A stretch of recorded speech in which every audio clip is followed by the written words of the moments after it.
আমরা নির্দিষ্ট সময়টা বলতেও পারবো না, আমাদের এটা শক্তির বাইরে আল্লাহ দিয়ে রাখছে। পৃথিবীতে মানুষ অনেক কিছু আবিষ্কার করেছে, কিন্তু কখন মৃত্যুবরণ করবে এটা আবিষ্কার করার শক্তি কারো হয়নি। এই উপস্থিতি আমার আজকের এই মাহফিলটা আল মদিনা নুরানি হাফিজিয়া মাদ্রাসার উদ্যোগে আজকে 7 জন হাফিজে কোরআনকে পাগড়ি প্রদান করা হবে। একসাথে বলবেন আলহামদুলিল্লাহ। না না, হয় নাই, আর একটু জোরে বলেন, আরো জোরে। আপনারা কি এই কোরআন শরীফ মুখস্থ করাটাকে একবারে সহজ ভাবতেছেন? এটা সহজ।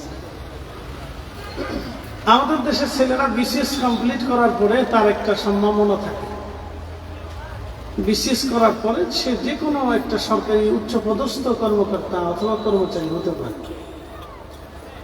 কিন্তু একটা ছেলে কোরআন হেফজ করার পরে বাংলাদেশের সিচুয়েশনে তার কোথাও কোনো জায়গায় সম্ভাবনা নাই।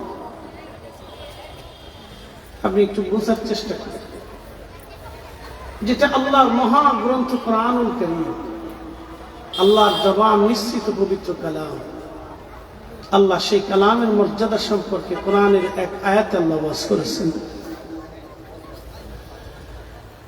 لو أنزلنا هذا القرآن على جبل لرأيته خاشعا متصدعا من خشية الله.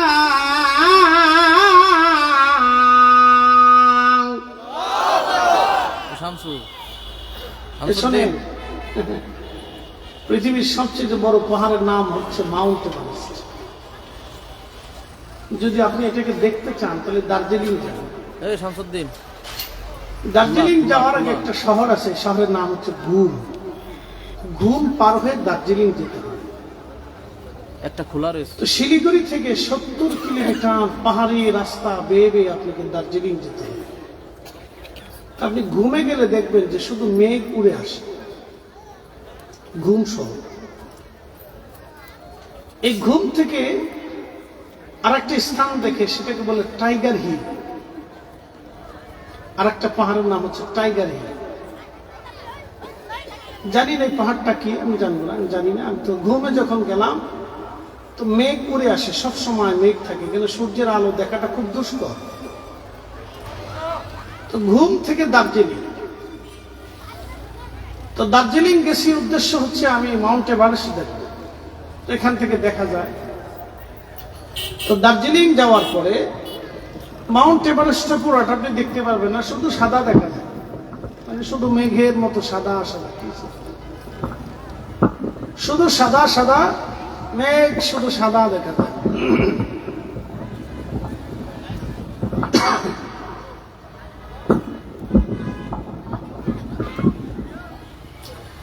একটু দোষে পড়ে আল্লাহুম্মা সাল্লি আলা মাওলানা মুহাম্মদ ওয়া আলা আলি সাইয়্যিদিনা।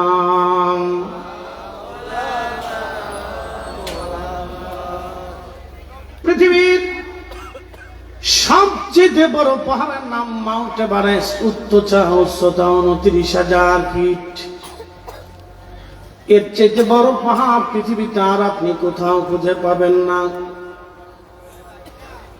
কোরআনুল কারীমে আমার রব বলতেছেন, আমার হাবিব উম্মতকে জানান, এই কোরআন শরীফ যদি আমি সেই পাহাড়ের উপরে নাজিল করতাম, আপনি দেখতেন আমি খোদার ভয়ে পাহাড় গলে গলে মিসমার হয়ে যাইত। এই কোরআন শরীফ 23 বছরের জীবনে 22,000 বার জিবরাইলের আগমনে, 114টি সূরার বিন্যাসে, 30টি পারার মাধ্যমে আমার আল্লাহ আমার রাসূল কারীমের কলব মুবারক আল্লাহ নাজিল করেছেন। তাহলে আপনি একটু চিন্তা করে দেখবেন সেই কলবের ওজন কত ওজন ছিল। একবার জোরে বলা যাবে কি আল্লাহু আকবার। শোনেন, বাংলাদেশে কোনো ভাইদের সাথে আমাদের রাজনীতি নিয়ে কোনো তফাৎ নেই। আমরা আহলে সুন্নাত ওয়াল জামাত যারা আছি, এটা বেশি রাজনীতিটাকে আমরা প্রাধান্য দিই না।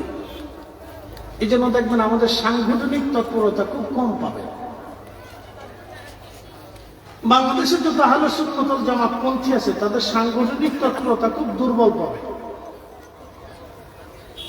রাজনৈতিক প্রেক্ষাপটে আমরা খুব দুর্বল। কিন্তু একটা কথা মনে রাখবেন, শানে রিসালাতে এই বিশ্বাসে আমরা দুর্বল। বলে কারণ কি? আপনি যদি সারা জীবনও হাজার লক্ষ কোটি যুক্তি তর্ক দলিল দিয়ে বুঝাইতে চান যে রাসূল আমাদের মতো, তা আপনি যত বড় মুফাসসির কোরআন আর মক্কার ইমাম বলে মানব না। এই কথা কেন কেন জোরে বলে? মক্কার ইমাম হলেও আপনাকে এই ক্ষেত্রে মানব না। আপনি মদিনার মসজিদের ইমাম সাহেব হলেও আমি এই ক্ষেত্রে আপনাকে মানব না। আপনি রাসূলের মসজিদের ইমাম, আপনাকে আলাদা সম্মান করবো, প্রেরিটি দেবো, কিন্তু এই ক্ষেত্রে আমি আপনাকে মানব না। কারণ আপনি মদিনার মসজিদের ইমাম হওয়ার কারণে আপনি সম্মানিত, আপনার কারণে আমার রাসূল সম্মানিত না, বরং রাসূলের কারণে মদিনার মসজিদের ইমাম সম্মানিত। কথা বলে ঠিক না? আমরা মদিনাকে সম্মান করি রাসূল দিয়ে, মদিনা দিয়ে রাসূল সম্মান করি না। কি কথা কন না কেন? আমরা মদিনা দিয়ে রাসূল সম্মান করি না, বরং রাসূল দিয়ে মদিনা সম্মান করি। কথা বুঝাইতে পারছি আপনাদেরকে? কাকে দিয়া? রাসূলকে দিয়ে মদিনাকে সম্মান করি, সোজা হিসাব আমার। তা আপনি একটু চিন্তা করেন, যেই কোরআন পাহাড়ে নাজিল করলে পাহাড় গলে যাবে, পৃথিবীর কোন পাহাড়ের শক্তি নাই এই কোরআনকে ধরে রাখা, সেই কোরআন 22-23 বছরে আল্লাহ নবীর কালব মোবারকে আল্লাহ পাঠিয়েছে। আপনি বুঝেন তো কালবের ওজন কত? তো কালবের ওজন যদি এটা হয়, তাহলে যে দেহ মোবারক কোরআনকে ধারণ করেছিল সেই দেহর ওজন কত? আপনি নিজের মতো ভাবলে তো আমি আপনাকে মানতে পারবো না। তো কি কথা সহজভাবে বুঝাইতে পারছি? আপনি যদি বলেন যে রাসূল আমাদের মতো, তা আমি আপনার এই কথায় একমত হতে পারবো না। তো কারণ আপনি কোন যুক্তি তর্কে আমাকে বুঝাইতে পারবেন না, নেভার, কখনই না। এটা সত্য না, এটা মিথ্যা কথা। আপনি কুলিন নামা আনা বাশারুম মিসলুকুম দিয়ে উল্টা তাফসীর করবেন, যা সাহাবী করে নাই, সেটা আমি করতে পারবো না। যেই তাফসীর সাহাবী করে নাই, সেই তাফসীর আমি কি করে করব? যেই তাফসীর বিশ্ববিখ্যাত আইম্মায়ে মুফাসসিরিন করে নাই, সেটা আপনি করবেন, আমি সেটা মানতে পারবো না। তো প্রিয় উপস্থিতি, সেই কোরআন শরীফ আমাদের ছেলেগুলি, 7টা ছেলে কোরআন শরীফকে আল্লাহ তাদের সিনাকে সহজ করে দিয়ে সিনার ভিতরে কোরআন জমা করলো। একসাথে বলবেন আল্লাহু আকবার। এই মাদ্রাসার 7টা ছেলে সেই কোরআন শরীফকে তাদের সিনার ভিতরে আল্লাহ সহজ করে দিলেন, সেই কোরআন জমা করে নিল। আজকে 7টা সন্তানকে পাগড়ি প্রদান করা হবে, কিন্তু বাংলাদেশের কোন সেকশন থেকে তাদের সম্ভাবনা হবে না, কোন সেকশনে তারা চাকরি পাবে না। এটাই হলো আমাদের দেশের রাষ্ট্রীয় দুর্বল ব্যবস্থা। হাজার হাজার কোটি টাকা ভিন্ন ভিন্ন খাতে বাজেট হবে, কিন্তু আমাদের দেশের মসজিদের ইমামদের জন্য কোনো বাজেট নাই। কথা কন্যা কেন? মসজিদের ইমামদের জন্য কোনো বাজেট নেই। কলকাতায় মমতা বেগম মসজিদের ইমামদের বেতন দেয়, বাংলাদেশ সরকার পারে না। কলকাতায় মমতা সরকার মসজিদের ইমামদের মুয়াজ্জিনদের বেতন দেয় মাসে 3000 ক্লাস হতে পারে, আমি জানি না, অনেকদিন আগে শুনে আসছি।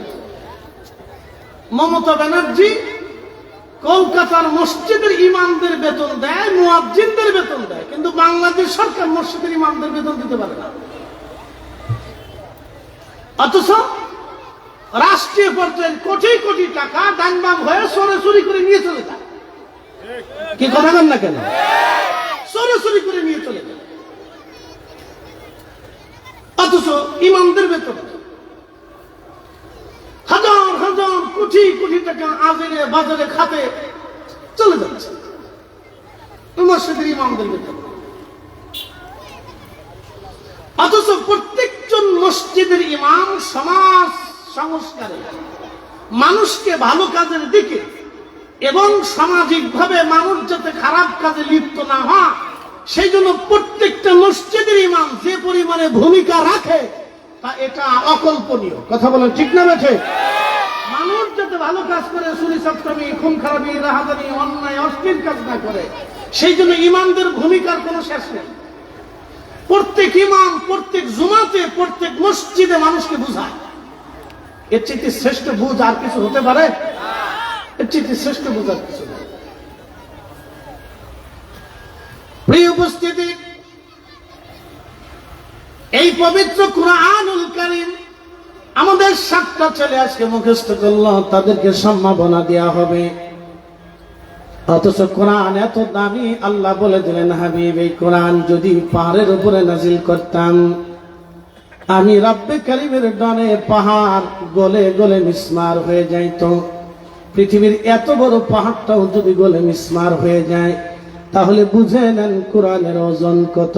কারণ এটা আল্লাহর জবান মিশ্রিত কালাম, এটা আল্লাহর কালাম, কালামুল্লাহ শরীফ। একবার জোরে বলা যাবে আল্লাহু আকবার। যেমন এক মহাগ্রন্থ রব্বুল আলামিন এই পবিত্র কোরআন শুরু করার আগে বলে দিলেন, যালিকাল কিতাবু লা রাইবা ফীহি হুদাল লিল মুত্তাকিন।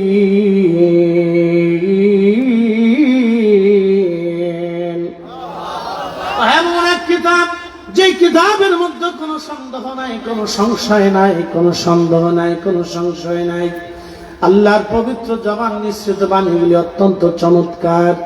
আপনি যদি কোরআন শরীফ বুঝেন এবং দেখেন এবং পড়েন, নির্ভরযোগ্য মুফাসসিরদের তাফসীর আপনি পড়বেন। আজারে বাজারে তাফসীর পড়লে কাজ হবে না বাবা, নির্ভরযোগ্য মুফাসসিরদের তাফসীর পড়বেন, আজারে বাজারে পড়লে হবে না। প্রশ্ন রাখবেন ঘড়িতে, হুজুর নির্ভরযোগ্য কানা? ইমাম ইবনে কাসির, ইমাম সুয়ুতি, ইমাম আবু হাতিম, ইমাম তাবারি, আল্লামা ইমাম আবু সিয়াল বাগদাদি আল হানাফি, মোল্লা আলী কারি মাক্কি, বিশ্ববিখ্যাত ইমাম যারা ছিলেন, তাদের তাফসীরের মধ্যে কোনো ভুল ছিল না। তাদের ব্যাখ্যা অত্যন্ত চমৎকার করে তারা ব্যাখ্যা করেছেন। রাসূলের সুন্নাহ এবং হাদিস দিয়া, উলামায়ে কেরামের মতামত দিয়ে তারা ব্যাখ্যা করেছেন। তাদের ব্যাখ্যার উপরে পৃথিবীতে শ্রেষ্ঠ ব্যাখ্যা কারো নাই।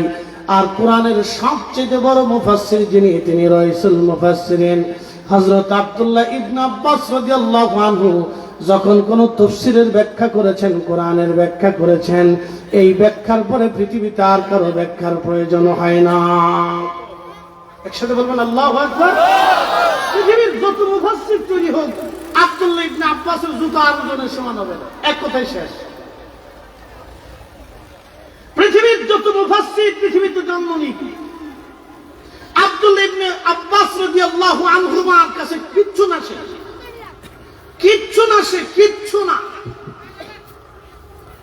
তিনি এমন একজন মুফাসসির ছিলেন যিনি কোরআনের কোন আয়াতের তাফসীর করলে সাহাবায়ে কেরাম পর্যন্ত তাফসীর করে দেন।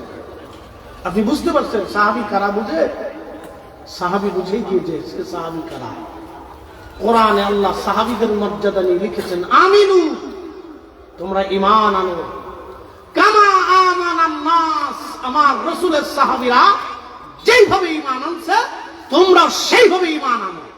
একসাথে বলবেন আল্লাহু আকবার। এরা সাহাবী। জোরে বলেন তারা কি? একসাথে বলেন তারা কি? সাহাবী। সেই দিন নির্ভর যারা ছিল তারা বলল, কামা কালু আনুমিনু কামা আমানাস সুফাহা, আমরা কি নির্বোধ আর বোকাদের মতো ঈমান আনবো? সেই দিন তারা হযরত বেলালকে বোকা মনে করলো, খাব্বাবকে বোকা মনে করলো, সুমাইয়া রাদিয়াল্লাহু আনহাকে বোকা মনে করলো, হযরত ইয়াসার রাদিয়াল্লাহু আনহুকে বোকা মনে করলো, হযরত জুরাইবকে বোকা মনে করলো, আবু হুরায়রাকে বোকা মনে করলো, আব্দুল্লাহ জিলবাজুদাইনকে বোকা মনে করলো, আবু বকরকে বোকা মনে করলো, ওমর, উসমান, আলী, তালহা, জুবাইর, আব্দুর রহমান ইবনে সাদ বিন আবি ওয়াক্কাস, সাঈদ ইবনে জুবাইর, আবু উবাইদা ইবনে জাররাহ, গরিব গরিব সাহাবী সেই সময় কালেমা পড়েছিল, তাদেরকে বোকা মনে করলো। আল্লাহ সেই সময় জানিয়ে দিলেন, হ্যাঁ হাবিব, আপনার উম্মতকে বলেন, আলা সাবধান, ইন্নাহুম হুমুস সুফাহা, যারা আপনি রাসূলের সাহাবীদেরকে নির্বোধ বলবে তারাই বোকা, তারাই বোকা। পৃথিবীতে তাদের মতো বোকা নেই। এই জন্য যারা সাহাবীদের সমালোচনা করে তারা বোকা। পৃথিবীতে তাদের মতো বোকা নেই, তারা নির্ভাব, তারা নির্ভাব। আল্লাহ বলেছেন, আমি বলি নাই, আল্লাহ বলেছেন তারা নির্ভাব। যারা সাহাবীদের সমালোচনা করে আল্লাহ বলেছেন তারা নির্ভাব। হুজুর আপনি সাবধান করে দেন, তারা নির্ভাব। আপনি রাসূলের সাহাবীদেরকে সমালোচনা যারা করবে তারা নির্ভর। আমি বলিনি, কোরআন বলে দিয়েছে। এই বিষয়ে আপনাদেরকে সতর্ক থাকতে হবে। সাহাবী, আল্লাহ রাসূল বলেন, আল্লাহ আল্লাহ ফিয়া সাহাবী, হে আমার উম্মত তোমরা আল্লাহ আল্লাহ ফিয়া সাহাবী, সাহাবীদের ব্যাপারে তোমরা আল্লাহকে ভয় করো। আমার সাহাবীদের ব্যাপারে তোমরা আল্লাহকে ভয় করো। লা তাত্তাখিযুহুম গারাদাম মিন বা'দি, আমার ইন্তেকালের পরে আমার কোন সাহাবীর সমালোচনা করবে না, আমার কোন সাহাবীর ত্রুটি বের করবে না, আমার কোন সাহাবী সম্পর্কে বাজে মন্তব্য করবে না, আমার কোন সাহাবী সম্পর্কে তাদের ভুল ত্রুটি বের করে অন্বেষণ করে তাদের মন্দ বলবে না। আমান আহাব্বাহুম ফাবিহুব্বি আহাব্বাহুম ওয়া মান আবগাদাহুম ফাবিবুগদি আবগাদাহুম।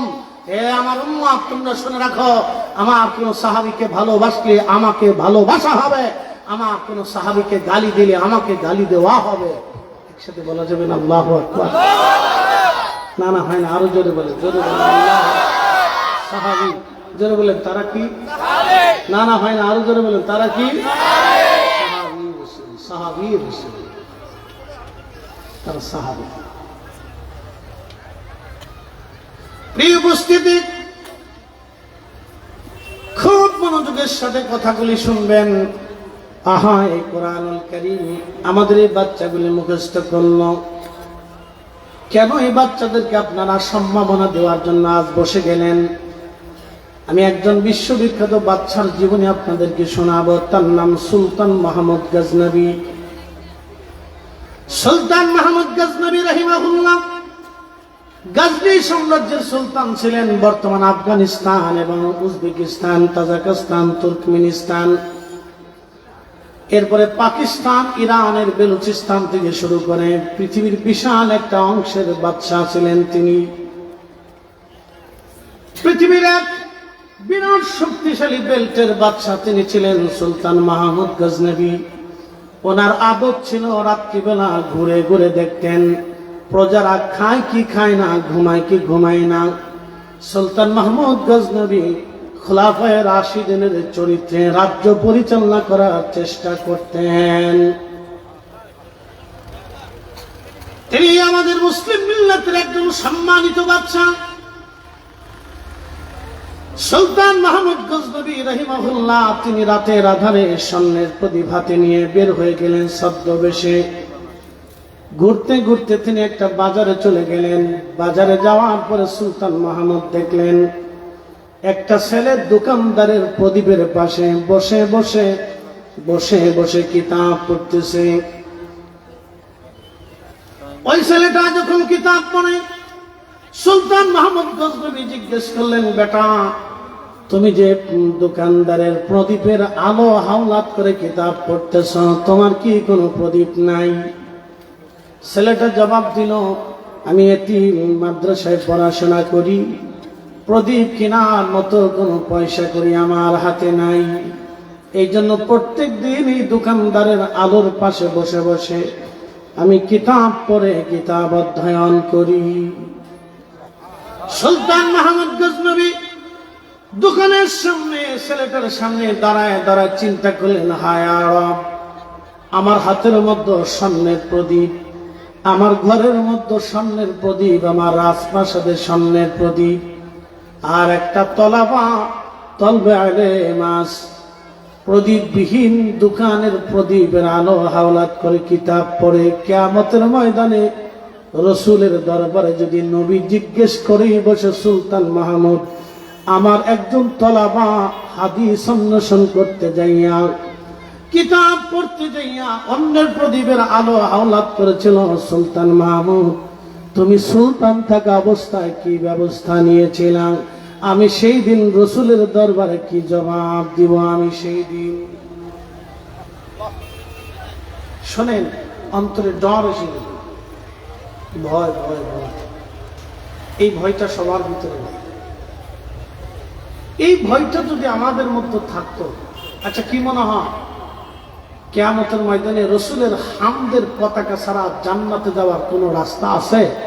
থাকলে আমাকে একটু দেখান, কোন ডকুমেন্টস আছে আমাকে দেখান। পৃথিবীর কোন রসুল করিমের কোন হাদিস গ্রন্থের ভিতরে, কোন হাদিসের পেনা পৃষ্ঠার ভিতরে আছে আমাকে একটু দেখান যে আপনি রসুল করিমের হামদের সুপারিশের পতাকার মাধ্যম ব্যতীত, রসুল ব্যতীত আপনি জান্নাতে যাবেন, আমাকে দেখাই দিত। দেখান আমাকে। পৃথিবীর কোরআনের কোন পৃষ্ঠার ভিতরে আপনি আমাকে দেখাবেন যে রসুল ব্যতীত আপনি জান্নাতে যাবেন? আল্লাহ আল্লাহ নবী বলেছেন, হে উম্মত তোমরা শোনো, আমি রসুল সবার আগে 70,000 উম্মত নিয়ে আমি নবী আগে জান্নাতের তালা খুলব। আমার আগে, আমার উম্মতের আগে কেউ জান্নাতে যেতে পারবে না, পারবে না, পারবে না। কোন উম্মতকে কোন নবীকে আল্লাহ প্রায়োরিটি দেয় নাই, শুধুমাত্র তোমাদের নবীকে আল্লাহ দিয়েছে।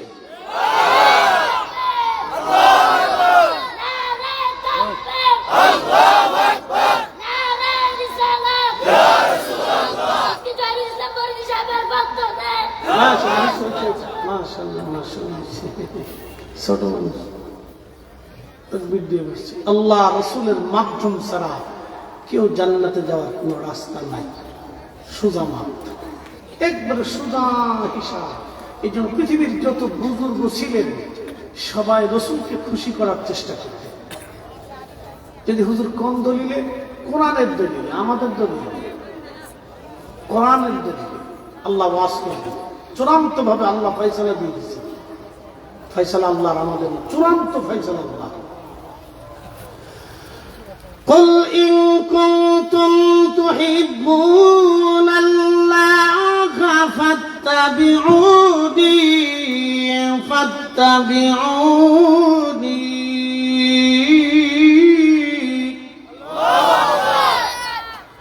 বুঝতে কি কোনো অসুবিধা হচ্ছে? বুঝেছেন?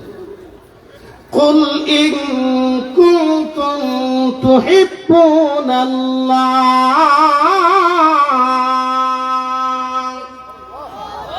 হুজুর আপনি বলে দেন আমাকে কেউ যদি চূড়ান্ত ভাবে ভালোবাসতে চায়, কাকে? আল্লাহ। একসাথে বলেন, কাকে? আল্লাহর ভালোবাসা ছাড়া জান্নাতে যাওয়ার কোন সুযোগ আছে? ক্ষমার কোন রাস্তা আছে? আল্লাহ আপনাকে সূত্র দিয়ে দিলেন, হুজুর আপনি বলে দেন কেউ যদি আমাকে ভালোবাসতেই চায়, কেউ যদি বলে আমি রাব্বে কারীমকে ভালোবাসি, কেউ যদি বলতে চায় এবং প্রমাণ করতে চায় যে হুজুর আমি আল্লাহকে ভালোবাসে, তাহলে আপনি তাকে বলুন ফাত্তাবিউনি। সে চূড়ান্ত ভাবে আপনি রসুলকে মেনে নিতেই হবে। তার জীবনের ইত্তেবা থেকে, কলিজার ভিতর থেকে ভালো থেকে, নিজের জান দিয়ে হলো আপনি রসুলকে সর্বোচ্চ প্রায়োরিটি যে দিবে, হাবিব আপনি বলে দেন, আপনি বলে দেন সে আল্লাহকে ভালোবাসে। একসাথে হবে না? জোরে বলবেন সুবহানাল্লাহ। ফয়সালা আমাদের না আল্লাহ? যদি বলেন যে আমি আল্লাহকে ভালোবাসি, আপনার জীবনের সবকিছু আল্লাহর জন্য, তাহলে আপনাকে রসুল প্রায়োরিটি দিতে হবে, নতুবা ভিন্ন কোন রাস্তা আল্লাহ রেখে দেয় না, কোন রাস্তা রেখে দেয়। আপনি দেখান কোরআনের কোন আয়াতে আর ভিন্ন রাস্তা দেখেছে? আমাকে দেখে দেন। ভিন্ন কোন সূত্র আল্লাহ দেয় নাই, ভিন্ন কোন রাস্তা দেয় নাই। আপনার জীবনের সব কিছু থেকে প্রায়োরিটি আল্লাহ নবীকে দিতেই হবে। সব কিছু থেকে রসুলকে প্রাধান্য দিতেই হবে। আপনাকে রসুল প্রাধান্য দিতেই হবে। তাতে ইত্তেবা দিয়ে হোক, জীবন দিয়ে হোক, কলিজার ভিতর থেকেই হোক, যেইভাবে হোক আপনাকে রসুল প্রাধান্য দিতেই হবে। আল্লাহ বলে দিলেন, হাবিব আপনাকে প্রাধান্য দিতেই হবে। যে আপনাকে প্রাধান্য দিবে, ইউহিব্বুকুমুল্লাহ, আমি আল্লাহ ওয়াদা করলাম আমি তাকে ভালোবাসবো। একসাথে বলেন আল্লাহু আকবার। শত্রু কি আমাদের না আল্লাহ? মানা না মানা আপনাদের না। পৃথিবীর সবাই আল্লাহ মানে তা বিষয় না, পৃথিবীর সবাই দিন মানে তা বিষয় না। বাংলাদেশের কোটি কোটি মানুষ দিন মানে না। যদি বিশ্বাস না করেন, ঢাকা শহরে কনসার্ট হয়, ঢাকা স্টেডিয়াম মাঠে আপনি দেখেছেন যে এদেশের কত নারী বেহায়া, গুলশান, বনানী, ঢাকা শহর থেকে বড় বড় ফ্ল্যাট আর বিল্ডিং থেকে বড় বড় হায়ার এডুকেটেড পার্সন, ধনী আদর দুলালিরা জিন্সের প্যান্ট পরে বাপ রে বাপ শাক গায়ে দিয়ে লক্ষ লক্ষ যুবকের ভিড়ে চলে আসলো গান শোনার জন্য পাকিস্তানি এক শিল্পী। আরে আপনি নাউজুবিল্লাহ বলতেছেন, কুমিল্লাতে একটা কনসার্ট দিয়ে দেখেন, তারপরে বলবেন যে আউজুবিল্লাহ, যে কুমিল্লাতে এত বেহায়া নারী আছে আগে জানতাম না। আপনি দিয়ে দেখেন একটা, আপনি কুমিল্লাতে একটা দিয়ে দেখার পরেই বুঝবেন যে কুমিল্লার ঘর থেকে কত নারী যুবতী কনসার্টে যায় গান শোনার জন্য। আপনি দেখবেন, দিয়ে দেখেন, তাহলে বুঝবেন যে নাউজুবিল্লাহ আউজুবিল্লাহ পরে হিসাব করেন, যে দেখবেন যে কত বিনোদ।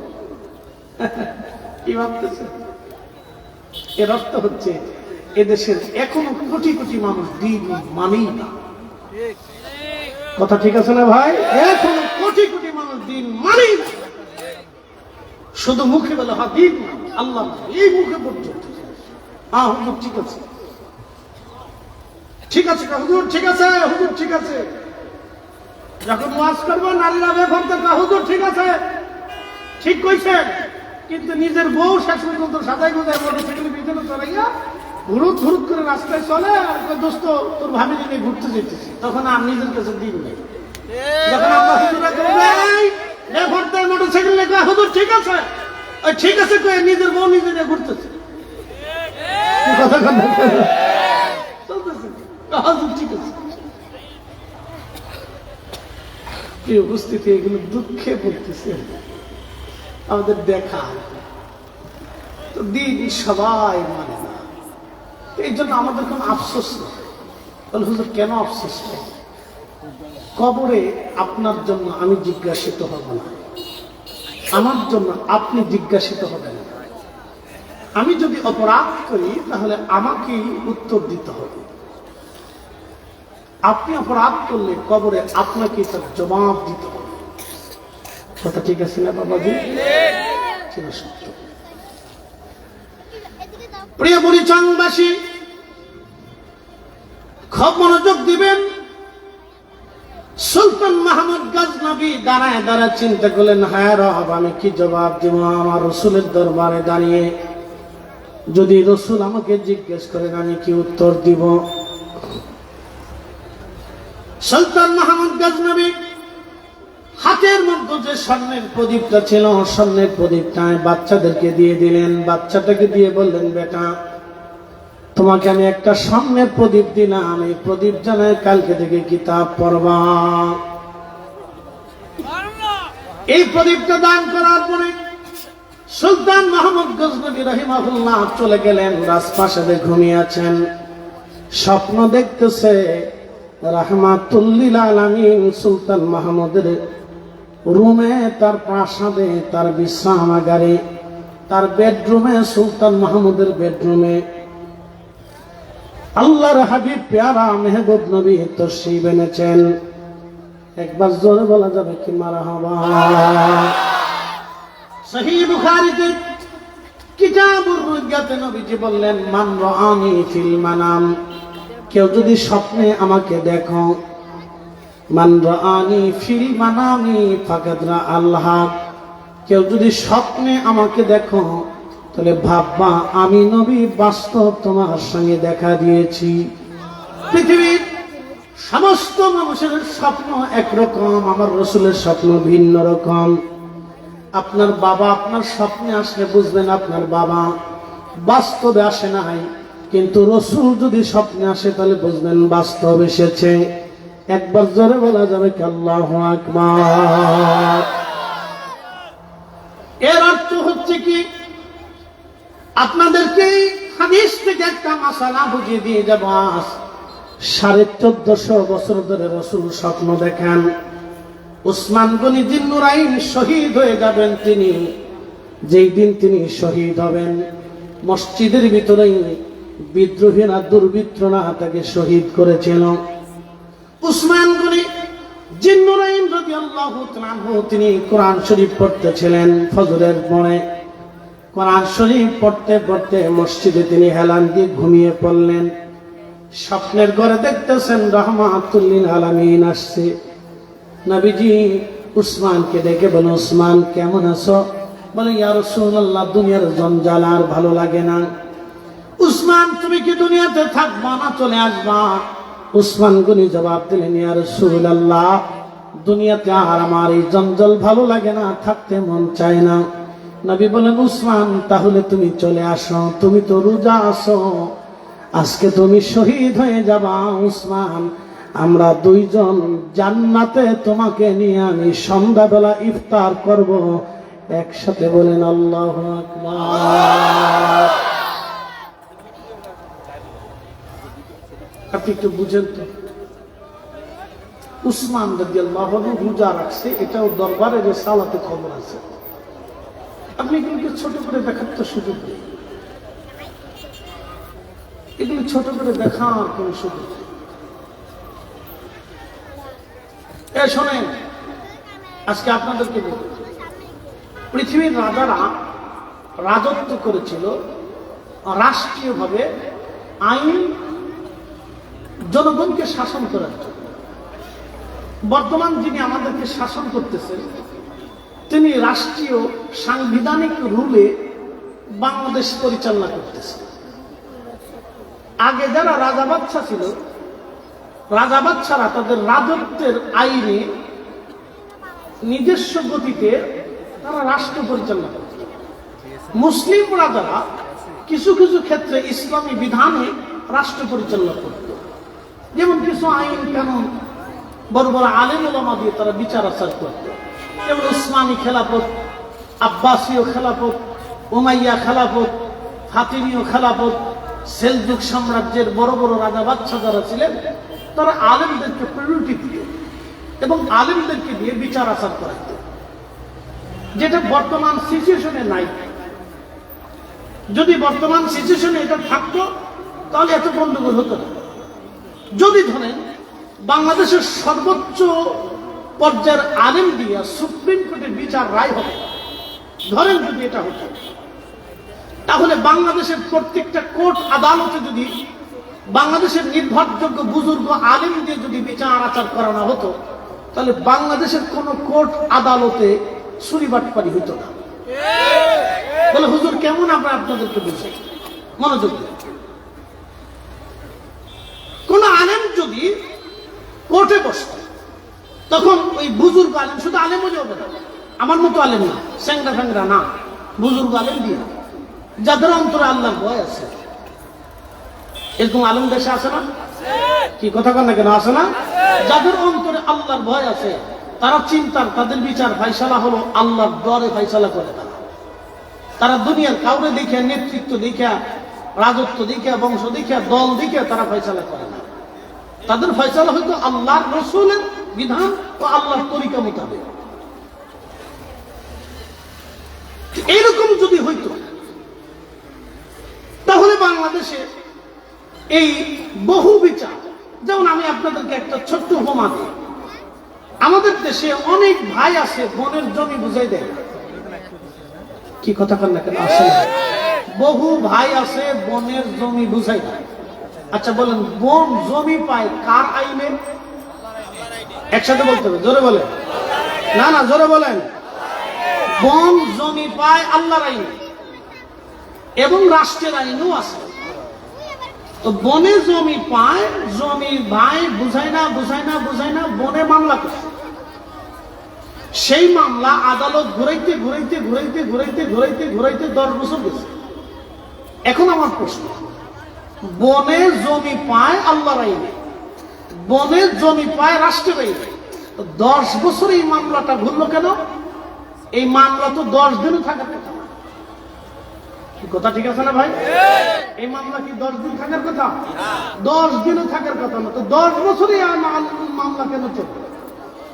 কেন এই মামলাটা আদালতে 10 বছর ঘুরবে বলেন তো? কেন ঘুরতো?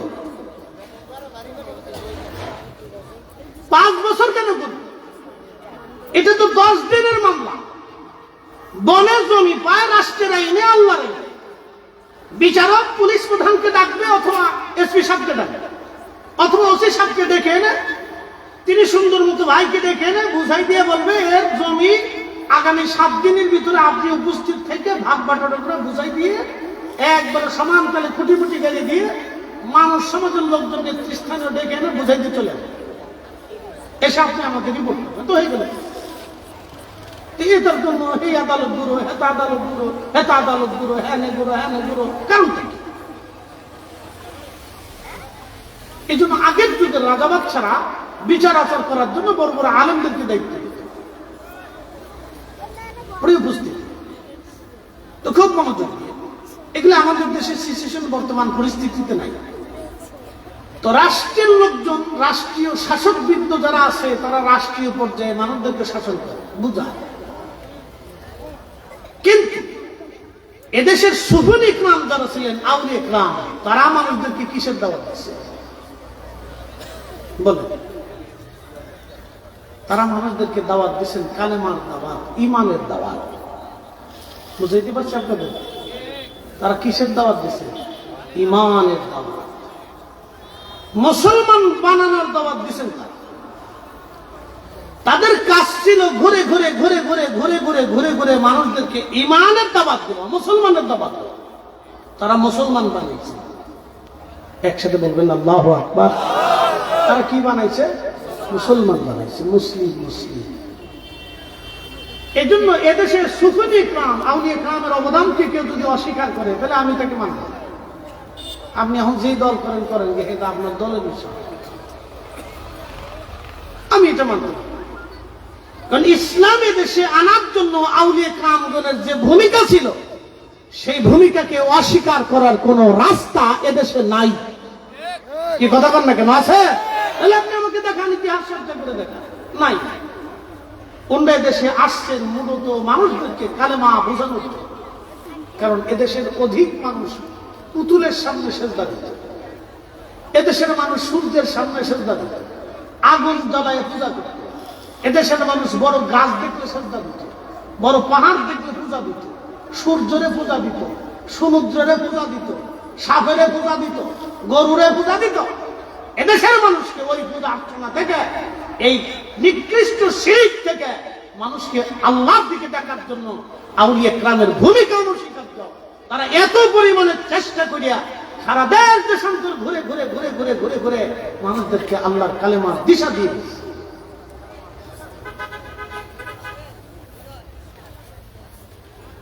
প্রিয় উপস্থিতি, সুলতান মাহমুদ গজনবী রাহমাতুল্লাহ আলাইহি রাত্রিবেলা ঘুমায়। আল্লাহর নবী স্বপ্নে এসে বললেন, সুলতান, তুমি আজকে একজন তলাবাকে সম্মান করেছ, সুলতান একজন তলাবাকে ইজ্জত দিয়েছ। সুলতান মাহমুদ গজনবী, আমি রাসূল তোমাকে একটা সুসংবাদ দেওয়ার জন্য আসলাম। তুমি আজকে একজন আমার তলাবাকে সম্মান করেছ। সুলতান, তুমি তাকে সম্মান করো নাই, মূলত তুমি আমি রাসূলকে সম্মান করেছ। ও সুলতান, আমি রাসূল দোয়া করে দিয়ে গেলাম, আল্লাহ দুনিয়া এবং আখিরাতে তোমাকে সম্মানিত করবে। একবার জোরে বলা যাবে কি সুবহানাল্লাহ? এই জন্য মাদ্রাসায় মক্তবে কোরআনের হাফেজ তলবে ইলম যারা কোরআন শিক্ষা করে, ইলম শিক্ষা করে, আপনি যদি তাদেরকে সম্মান করেন, মূলত সম্মানটা তাদের স্থানে থাকে না, সম্মানটা আল্লাহ রাসূল পর্যন্ত চলে যায়। সারা পৃথিবীতে যত মসজিদ আছে সব মসজিদের মূল হচ্ছে কাবা। আল্লাহ কোরআনে বললেন, ইন্না আউওয়ালা বাইতিন উদিয়া লিন-নাসি লাল্লাযী বিবাক্কাতা মুবারাকান হুদাল লিল আলামিন। রব্বুল আলামিন বললেন, হে আমার হাবিব, আমি প্রথম যেই ঘর বানিয়েছি ঘরের নাম বাক্কা, প্রথম যে ঘরটা বানাইলাম বাক্কা।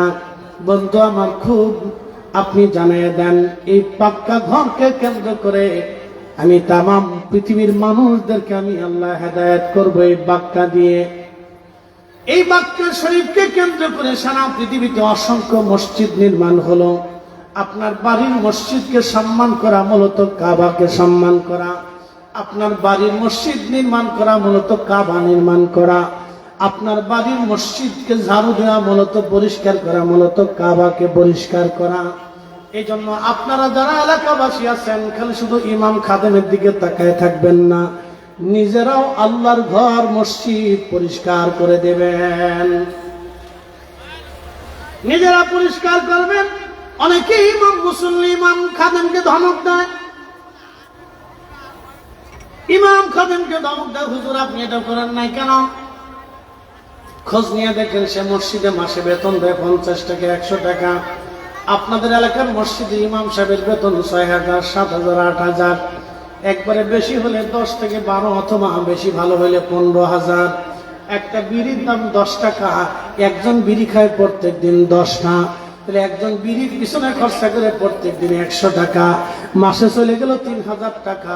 এদেশের বহু মানুষের বিড়ির পিছনে খরচা হয় মাসে 3000, আর একজন ইমামের বেতন মাত্র 6000।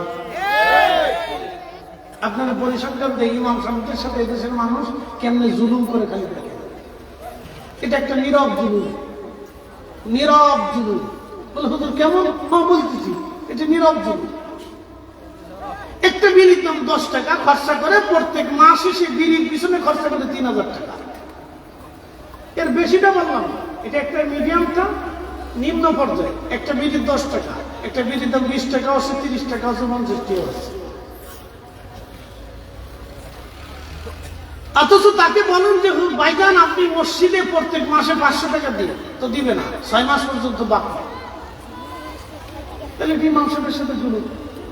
আবার সে চিন্তা করে যে আমি মইরে বেহেশত পাবো, বেহেশত 80টা হুর পাবো। শয়তানে হাসে কয় বাপু বাপ তুই আমার সাথে বড় চিঠা। কি কথা কথা শয়তানে হাসি কয় তুই আমার সাথে বড় চিঠা। তুমি মইরে বেহেশত চাইতেছো মসজিদের বেতন না দিয়ে, 6 মাস বাকি রাখছে, দিবানি দিবানি তো একবার 6 মাস পর্যন্ত দেয়। ভাই আপনাদেরকে আজকে বলি, এদেশে 30,000 প্রতিমা হয়েছিল পূজার সময়, 30,000 প্রতিমা বানাইছে হিন্দুরা।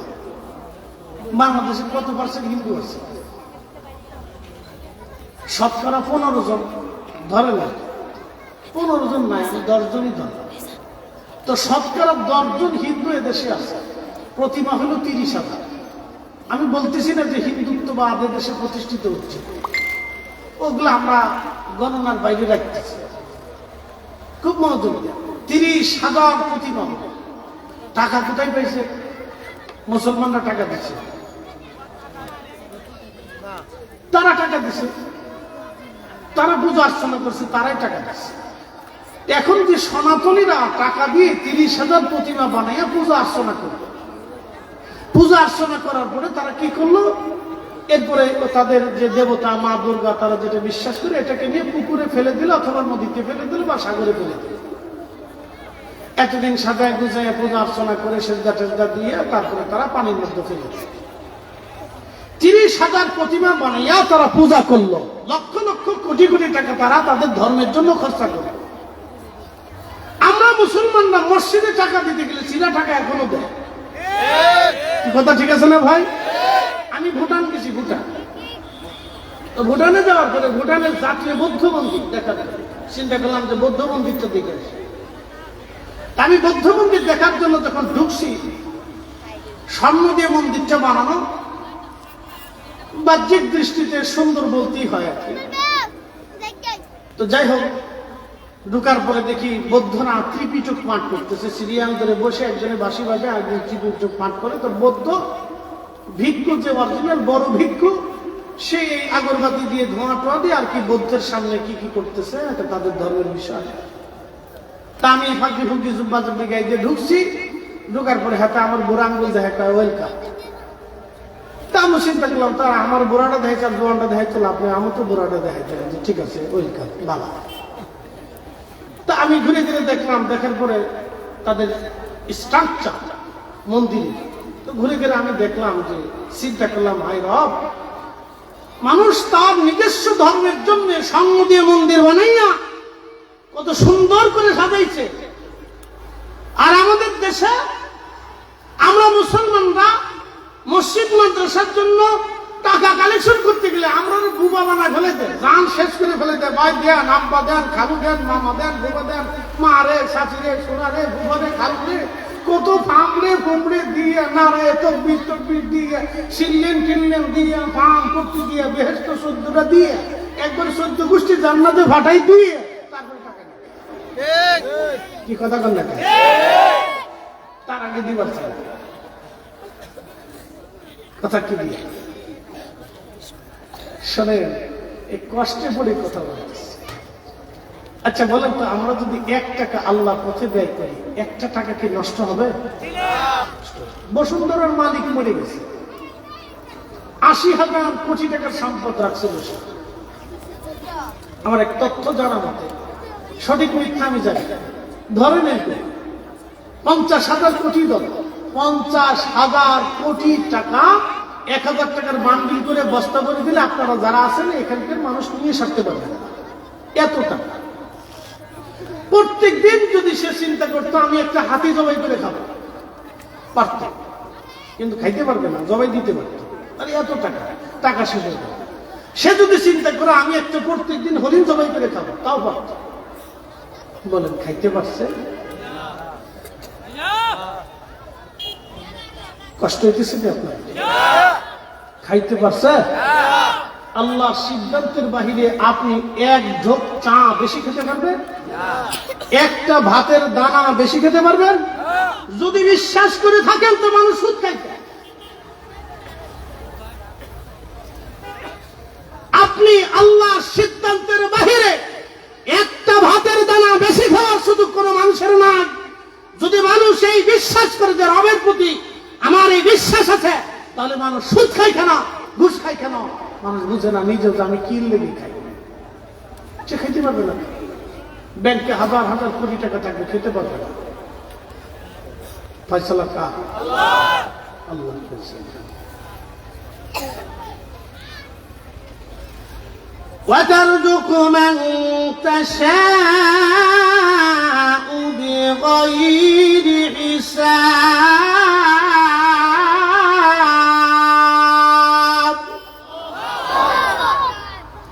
আমি যাকে খুশি তাকে অগণিত রিজিকের মালিক বানাই দিই। আচ্ছা, সমুদ্রের ভিতরে একটা নীল তিমি প্রত্যেক দিন 110 মণ খাবার খায়। আপনি কত মন খেতে পারেন? 1 পোয়া চালের ভাতের বেশি খাওয়ার সুযোগ আপনার আমার নাই। যারা কাজ করে তারা হলো খেলে খেতেও পারে। 1 পোয়া চালের ভাত এর বেশি খাওয়ার সুযোগ। তারপরেও মানুষ অবৈধভাবে সম্পদ রুটি রুজি করার জন্য খুব ব্যস্ত থাকে। সে নিজেও জানে আমি বেশি খেতে পারবো না। এই জন্য রাসূল বলতেন, উম্মাহ তুমি যেটা খাও এটা তোমার, তুমি যেটা পরনে করো এটা তোমার, তুমি যেটা আল্লাহ রাস্তায় দান করো এটা তোমার, বাদ বাকি তোমার দম ফরানোর পরে যাহা থাকবে এটা আর তোমার নাই। আবার বলি, তুমি যেটা খাও এটা তোমার, তুমি যেটা পরো পরনে পরো এটা তোমার, তুমি যেটা আল্লাহর পথে দান করো এটা তোমার, দম ফোরানোর পরে যাহা থেকে যাবে এটার ভিতরে আর তোমার কিচ্ছু নেই। একবারে চির সত্য কথা। আল্লাহ রসুলের কথা যদি আপনি বিশ্লেষণ করেন তো আপনার মাথা হেঁট হয়ে আসবে যে আল্লাহ নবী কত সুন্দর সুন্দর কথা বলে দিয়েছেন।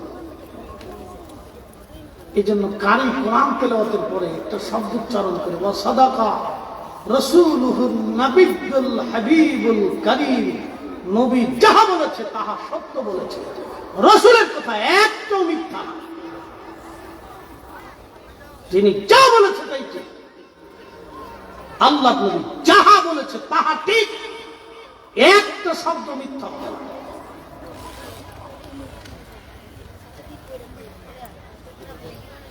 বুড়িচংবাসী, আমি কোরআন শরীফ থেকে প্রথমত কিছু আয়াত তেলাওয়াত করেছিলাম, সেদিকে চলে যায়। আল্লাহ বলেন আল্লাযীনা ইউমিনুনা বিল গায়ব, সফল কাম দুনিয়াতে কারা হবে? ও বাবাজি মনোযোগ দেন, আপনারা সবাই সফল কাম হতে চান। কেউ ব্যবসায় সফল কাম হতে চান, কেউ বিদেশ যাত্রায় সফল কাম হতে চান, কেউ লেখাপড়ায় সফল কাম হতে চান, কেউ দুনিয়াতে সুন্দরী বউ বিয়ে করে সফল কাম হতে চান, কেউ খেলাধুলায় প্রতিযোগিতায় সফল কাম হতে চান। পৃথিবীর প্রত্যেকটা মানুষ সফল কাম হতে চায়, সাকসেস হতে চায়, কৃতকার্য হতে চায়। একজন নারীও সফল কাম হতে চায়, ভালো একটা পুরুষ বিয়ে করে সুন্দর একটা সংসার নিয়ে সে সফল কাম হতে চায়। একটা মা সন্তানকে উত্তম লেখাপড়া দিয়ে প্রতিষ্ঠিত করে মা সফল কাম হতে চায়। একটা বাবা সফল কাম হওয়ার জন্য সারা জীবন ঘানে খেটে, একেবারে গরু যেইভাবে খাটে একটা বাবা সেইভাবে সংসারে খাটে। রাতের শীত দেখে না, গরমের গ্রীষ্ম দেখে না, আকাশের বৃষ্টি দেখে না, সূর্যের আলো দেখে না। একটা বাবা পরিশ্রম করে, আপনাদের এখানে বন্যা হয়েছিল, এই শঙ্কুচাইল পার হওয়ার পর আমি বন্যায় এখানে এসেছিলাম ত্রাণের জন্য। সেই সময় দেখেছিলাম পুরুষ মানুষ সংসারের জন্য কেমন কষ্ট করে। বন্ধু আমার, খুব মনোযোগ দিবেন, কথাগুলি শুনবেন। বাবাজি আমার, সবাই সফল কাম হতে চায়, কিন্তু আমার রব জানাই দিলেন দুনিয়াতে কারা সফল কাম হবেন। এক নম্বর আল্লাযীনা ইউমিনুনা বিল গায়ব, যারা গায়েবের উপরে ঈমান আনে তারা সফল কাম হবে। গায়েবের উপরে ঈমান কি? এক আল্লাহতে বিশ্বাসী হওয়া, এক আল্লাহতে বিশ্বাসী হওয়া, এক আল্লাহতে বিশ্বাসী হওয়া, এটার নাম গায়েবের উপরে ঈমান আনা। এক আল্লাহতে বিশ্বাসী। আমাদের দেশের যারা সনাতনী আছে, তারা মনে করে আমাদের বিদ্যার দেবতা আলাদা, তারা মনে করে আমাদের নিরাপত্তার দেবতা আলাদা, তারা মনে করে আমাদের খাবারের দেবতা আলাদা। এই জন্য তারা সরস্বতীর পূজা করে, গণেশের পূজা করে, কার্তিকের পূজা করে, শিবের পূজা করে, মনসার পূজা করে, লক্ষ্মীর পূজা করে, কালীর পূজা করে, দুর্গার পূজা করে। ভারতের এক এক প্রদেশে এক এক রকম পূজার ভিন্নতা ভিন্ন রকম। আপনি ইন্ডিয়ার সারা ইন্ডিয়া যদি ঘুরে ঘুরে দেখেন, ভিন্ন ভিন্ন স্থানে ভিন্ন ভিন্ন পূজা করে। বাংলাদেশে ভারতের হিন্দুরা, পরশুদিন আগে খবরে দেখলাম, নাগা সাধু বুঝছেন নি, যারা ল্যাংটা থাকেন, সারা জীবন ল্যাংটা, কাপড় চোপড়ও পরে না, এরা বলে সাধু। আচ্ছা, সাধু কি কোনোদিন ল্যাংটা হয়? আর ল্যাংটা কি কোনোদিন সাধু হতে পারে? এই নাগা সাধুরা বলল, আমরা বাংলাদেশ 24 ঘন্টায় দখল করব। আমরা বলে দিলাম, তোমরা বাংলাদেশ দখল করতে আসো, আমাদের লড়াই করা লাগবে না, আমাদের ছেলে পেলেদেরকে ছেড়ে দিব, তোমাদের পিঠের চামড়া উঠাইয়া, তোমাদের ল্যাংটা কাপড় পরাইয়া, তোমাদের পোশাক পরাইয়া, চামড়া দিয়ে পোশাক পরাই দেবে। আমাদের লাগবে না, আমাদের পোলাপান ছেড়ে দিলেই যথেষ্ট। ও নাগামাগা যে ল্যাংটা, এই ল্যাংটাদেরকে পিছিয়ে চামড়া উঠাই দিয়ে তারপরে কাপড় পরাই দিবে, যাও তোমরা ল্যাংটা থাকার দরকার নেই। কি কথা কর না কেন? আমরা বাংলাদেশ 24 ঘন্টায় দখল করবো। এরা আমরা ল্যাংটা গুলি আমাদের দেশে আসবে, আর আমরা বসে বসে আঙ্গুল চুষবো, না কি বলে? হ্যাঁ, ওরা জানে না 71-এর সময় যে আমরা কি বাটাম চালান দিচ্ছিলাম, এরা জানে না। এরা আগের পূর্বপুরুষরা, ওরা জানে না যে আমরা যে বাটাম চালান দিতে জানি, এরা জানে না। কি কষ্ট দিচ্ছে আপনাদের? কথা ক্লিয়ার করে রেজাল্ট দিতে না। তো ল্যাংটা সাধু, নাগা সাধু, তো তারাও দেশে ওই নাগাদেরকে পূজা দেয়। ল্যাংটা বলে এটা বলো ভগবান, এটা তাদের বিশ্বাস। আমি তাদের কটাক্ষ করবো না, কারণ কোন ধর্ম নিয়ে কটাক্ষ করার অধিকার আমার নাই। তার বিশ্বাস নিয়ে সে বেঁচে আছে, থাকবে, কিন্তু সে ভ্রান্ত তার ভিতরে সেটা বলছে। তারা তাদের বিশ্বাস রাত করবে। সফল কাম করা হয় আল্লাযীনা ইউমিনুনা বিল গায়ব, যারা গায়েবের উপরে বিশ্বাস করবে। আচ্ছা বলেন, আল্লাহ দেখা যায়? নাস্তিকরা বলে যে যেই খোদা দেখি না সেই খোদা কি করে বিশ্বাস করবো? তো নাস্তিকরা বলবেন, বেটা তোমার খোদা দেখা লাগবে না, তুমি তোমার আয়না ব্যতীত তোমার নিজের চেহারা আগে দেখো। কথা বুঝাইতে পারি না মনে হয়? তোমার খোদা দেখতে হবে না, তুমি আয়না ছাড়া তুমি তোমার চোখ দিয়ে তোমার নিজের চেহারাটাই আগে দেখো। তো তুমি তো তোমার নিজের চোখ দিয়ে নিজের চেহারাই দেখতে পাও না, তো খোদা দেখতে চাও? খোদা তোমাকে সৃষ্টি করছে, তোমার চোখ দিয়ে তোমার নিজের চেহারাই আয়না ছাড়া দেখতে পারো। 60 বছর ধরে দেহের ভিতর রুহু বসবাস করলো, 40 বছর ধরে আমার দেহের ভিতরে আমার রুহু বসবাস করলো। আল্লাহ দুইটা চোখ দিল, কিন্তু রুহু আজ পর্যন্ত দেখতে পারলাম না। একসাথে বলবেন আল্লাহু আকবার। না না হয় না, আরো জোরে বলেন। তো যেই মালিক রুহু সৃষ্টি করলেন সেই মালিক আপনি দেখতে চান? যেই আজরাইল রুহু নিয়ে চলে গেল আপনার সামনে থেকে, আপনার মা রুহু নিয়ে চলে গেল, সেই আজরাইল আপনি দেখলেন না। তো যে আজরাইল আল্লাহ নিজে পাঠাইলেন, সৃষ্টি করলেন, সেই রব আপনি দেখতে চান? এই যে আল্লাযীনা ইউমিনুনা বিল গায়ব, এর উপর বিশ্বাস আনতে হবে। আজরাইল, জিবরাইল, মিকাইল, ইসরাফিল, মালিক, কেরামান কাতিবিন, মুনকার নেকির, কবর হবে, কবরে জিন্দেগি আসবে, আখিরাত হবে, এগুলি বিশ্বাস করতে হবে। এটা গায়েব। শুধু বিশ্বাস করলে হবে না, হৃদয়ের ভিতর থেকে ধারণ করে ইয়াকিন রাখতে হবে, যাহা কবরে আমাকে যেতেই হবে। আচ্ছা বলেন তো, যেই ব্যক্তি বিশ্বাস করে যে মালিক ইয়াউমিদ্দিন, আল্লাহ বিচার দিনের মালিক, আল্লাহর আদালতে আমাদেরকে দাঁড়াইতেই হবে, সেই লোক কি দুনিয়াতে সুদের কারবারি করতে পারে? ঘুষের কারবারি করতে পারে? এই যে আপনার নেশা, সুরা চালান, বাবা চালান দেয়, গাঁজা চালান দেয়, বিড়ি চালান দেয়, কোটি কোটি টাকার মালিক হয়ে যায় রাতারাতি এই নেশা চালানো। এদেশের লক্ষ লক্ষ যুবক নেশায় আসক্ত, লক্ষ লক্ষ যুবক নেশায় আসক্ত। আপনাদেরকে শুনি, আজকে বলে দিয়ে যাবেন, শুয়োরের গোশত যেমন নাপাক, কুকুরে বমি করার পরে যে বিষ্ঠা, যেটাকে বলে বিষ্ঠা, কুকুর খাওয়ার পরে যে বমি করে এটাকে বলে বিষ্ঠা। কুকুরের বিষ্ঠা যেমন আন্দা, গান্দা, পচা, নাপাক, মাদক আসক্ত, মাদকের দ্রব্য, বাবা, ইয়াবা, ট্যাবলেট, গাঁজা, ইউরিন, ওই রকম কুকুরের বিষ্ঠার মতো নাপাক। আপনি মনে রাখবেন, এই কুকুরের বিষ্ঠার মতো নাপাক, যে ওটা নিজের শরীরের ভিতরে ঢোকায় তার দেহ অপবিত্র হয়, রক্ত নষ্ট হয়, তার দেহ নষ্ট হয়। আল্লাহর নবী বলেছেন, যেই দেহ হারাম খাদ্য দিয়ে গঠিত হয়, ও দেহ আল্লাহর জান্নাতে যাওয়া তো দূরের কথা, জ্ঞান পর্যন্ত পাবে না। অথচ লক্ষ লক্ষ মুসলমান ছেলেরা আজকে নেশে আছে।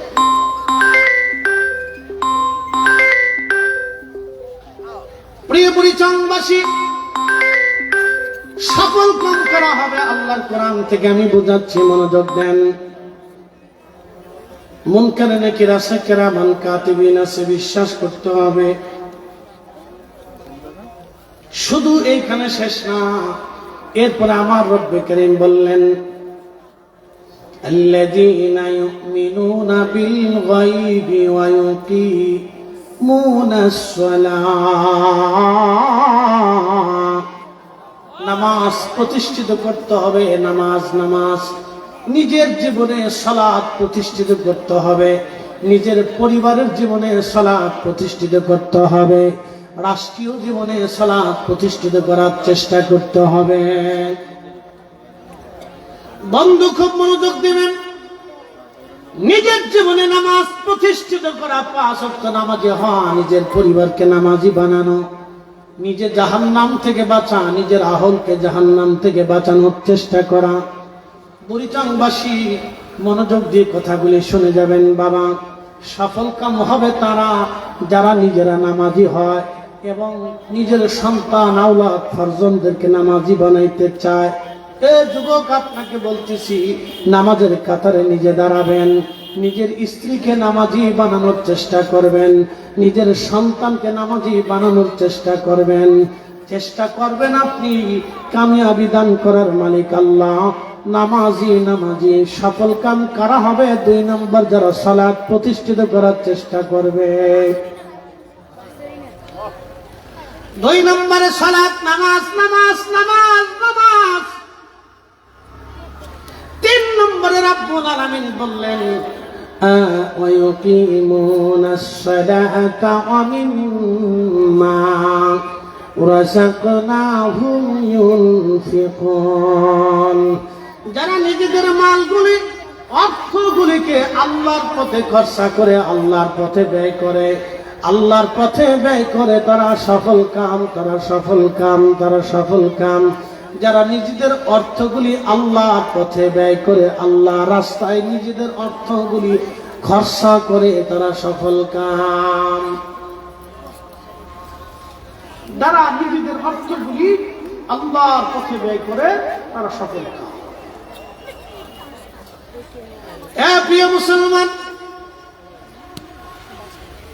কুরআনুল কারীমের উপরে রব্বুল আলামিন আমাদেরকে বললেন ওয়া আনফিকু মিম্মা রাযাকনাকুম মিন ক্বাবলি আইয়াতিয়া আহাদাকুমুল মাউত। হে বান্দা, তোমার রিজিক থেকে তুমি আল্লাহর পথে ব্যয় করো, সম্পদ ব্যয় করো। তোমার মরণ আসার আগে, তোমার মৃত্যু আসার আগে তুমি আল্লাহর রাস্তায় তোমার রিজিক গুলি তুমি ব্যয় করো। হে বান্দা, তোমার মরণ আসার আগে তুমি তোমার রিজিক আল্লাহর পথে ব্যয় করো। বন্ধু, যারা অবৈধভাবে, অন্যায়ভাবে সম্পদ রুটি রুজি করে, কিয়ামতের ময়দানে তাদের হালত কি হবে?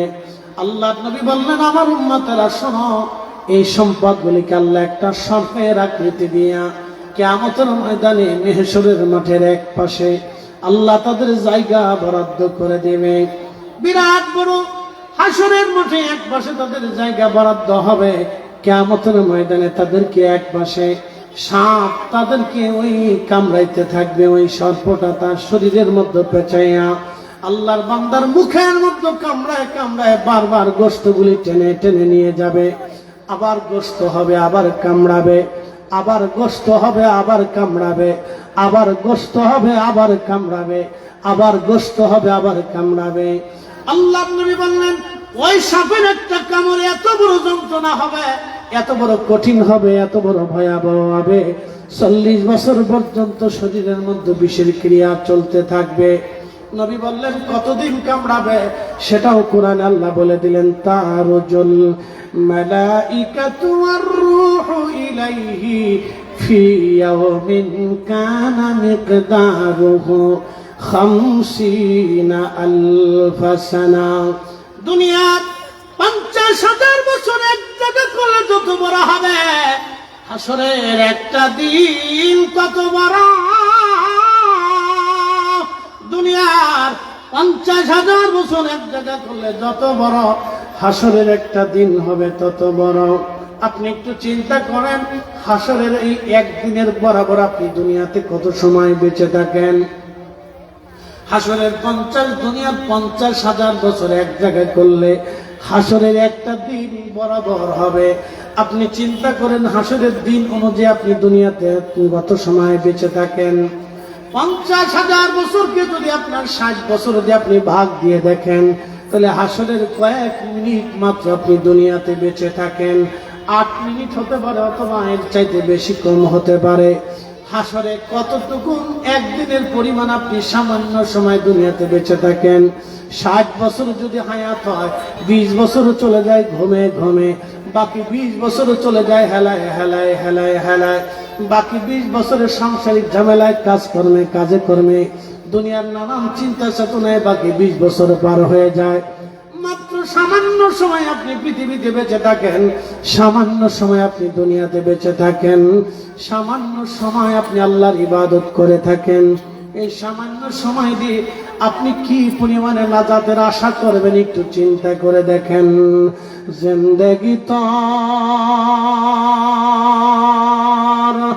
যাইরে ফাঁকি দিয়া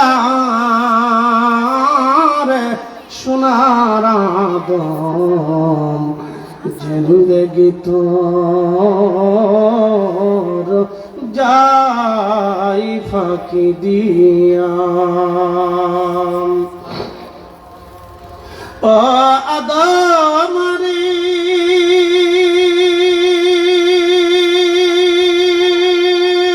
পাক ধরিয়া গেছে দাড়ি দন্ত মাসে গোটা চারি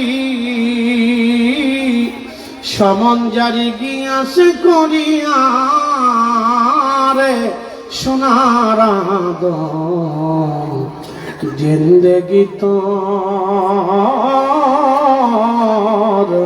যাই ফাঁকি দিয়া। জিন্দগি তোর যাই রে ফাঁকি দিয়া রে সোনার আদম জিন্দগি তোর যাই ফাঁকি দিয়া।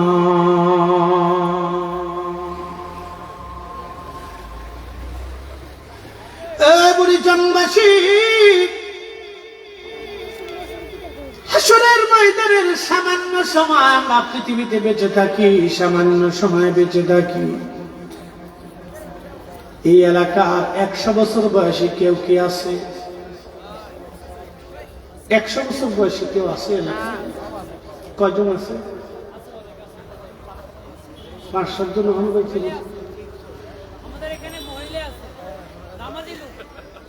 100 বছর, মাশাআল্লাহ। মহিলা বলে 100 বছর বয়সী আছে, একসাথে বলেন না মারহাবা। কয়জন হইল? সব মিলে কয়জন? মহিলা 4 জন, বেড়া বেড়া 1 জন। বাপরে বাপ, বেদিকের হায়াত বেশি, মাশাআল্লাহ। মহিলা আছে 4 জন, বেড়া আছে 1 জন, এই 5 জন। 100 বছর বয়সী মাত্র 5 জন আছে, বাকিরা কোথায় গেল? একসাথে বলেন কোথায় গেছে? 100 বছর পরে আমরা কোথায়? হ্যাঁ, জোরে বলেন, জোরে জোরে।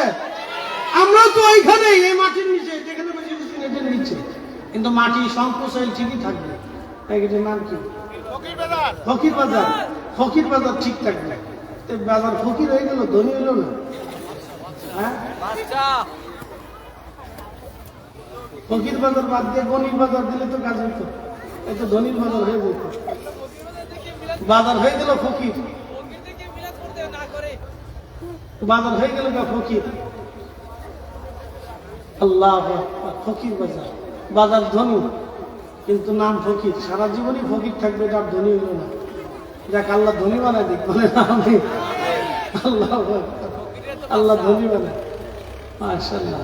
তো শোনেন, এটা আমি বুঝাইতে চাচ্ছিলাম যে এই বাকি হাজার হাজার মানুষের ভিতরে মাত্র 5 জন শতবর্ষী এখনো বেঁচে আছে, বাকিরা সব কবরে চলে গেছে।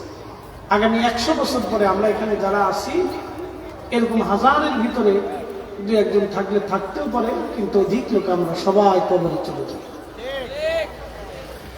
100 বছর আগে যাকে কবরস্থ করা হয়েছিল তার কবরের চিহ্ন আজ আছে অনেকের নাই।